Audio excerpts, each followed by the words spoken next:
Bienvenue dans EcoFluent Solutions. Tout sur le reporting en développement durable, expliqué de façon simple, humaine et parfois même avec une touche d'humour. Des sujets sérieux, dans une ambiance détendue.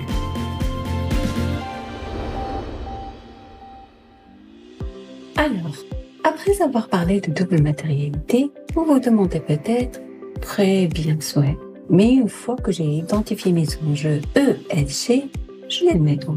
Je les structure comment? C'est là qu'entre enjeux les cadres de reporting. Et je sais, rien que les sigles peuvent donner le tournis.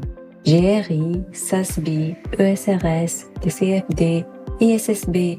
Mais pas de panique. Aujourd'hui, on va les décortiquer ensemble. Je vais vous expliquer à quoi ils servent, en quoi ils sont différents et surtout, comment choisir celui qui convient le mieux à votre entreprise selon votre taille, votre secteur et vos obligations réglementaires.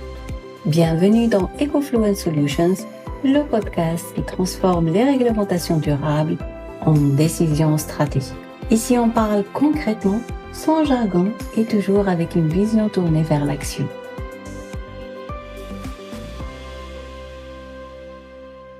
Commençons par le plus connu, le GRI, Global Reporting Initiative. C'est un peu le cadre historique du développement durable. Il existe depuis plus de 20 ans et il est utilisé par des milliers d'entreprises dans le monde, grandes et petites. Le GRI vous aide à structurer votre rapport autour de ce qu'on appelle les impacts significatifs. On y retrouve les thématiques comme la consommation d'énergie, la biodiversité, les droits humains, la sécurité des employés, la lutte contre la corruption, etc., etc.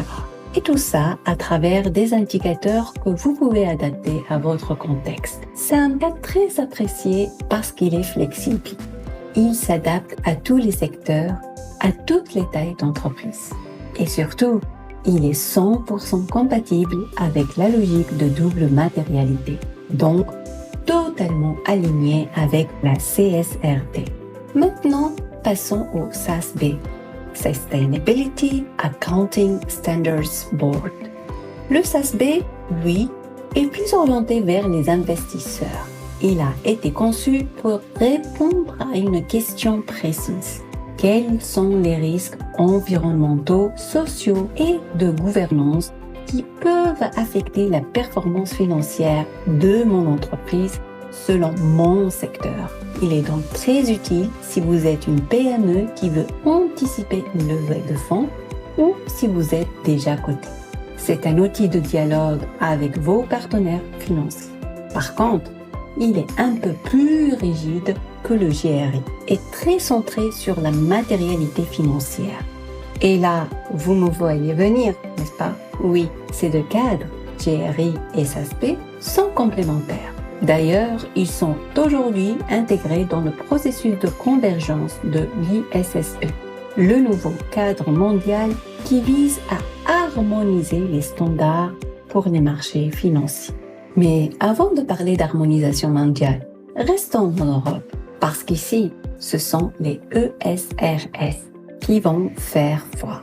Les ESRS, ce sont les European Sustainability Reporting Standards. Ce sont eux qui traduisent concrètement les exigences de la directive CSRD.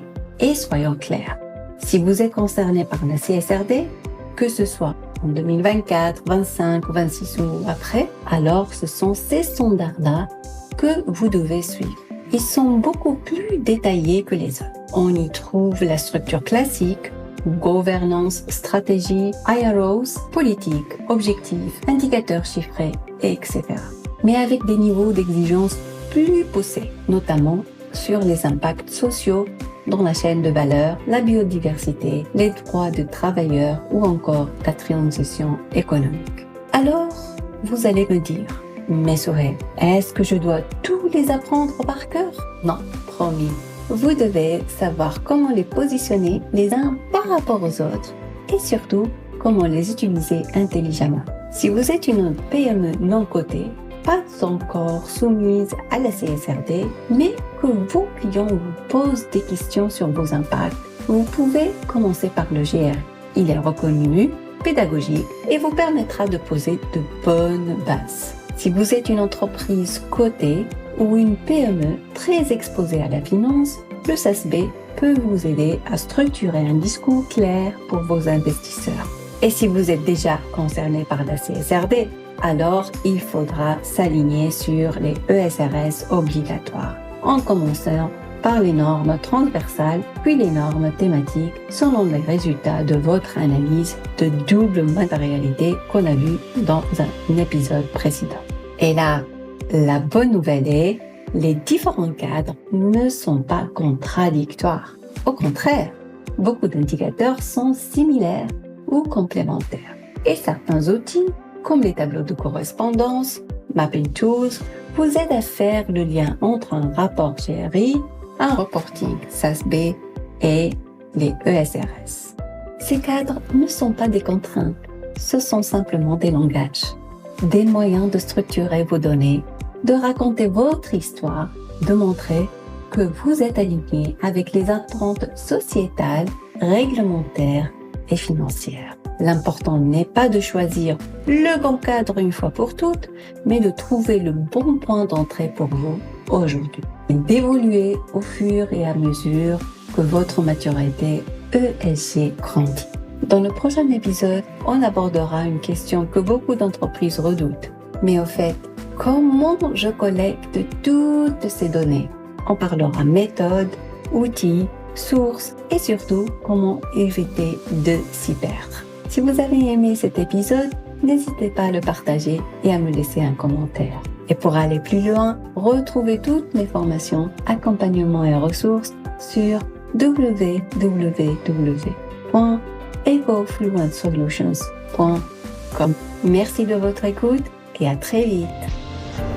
Merci d'avoir écouté EcoFluent Solutions. Restez simple, restez durable. À bientôt.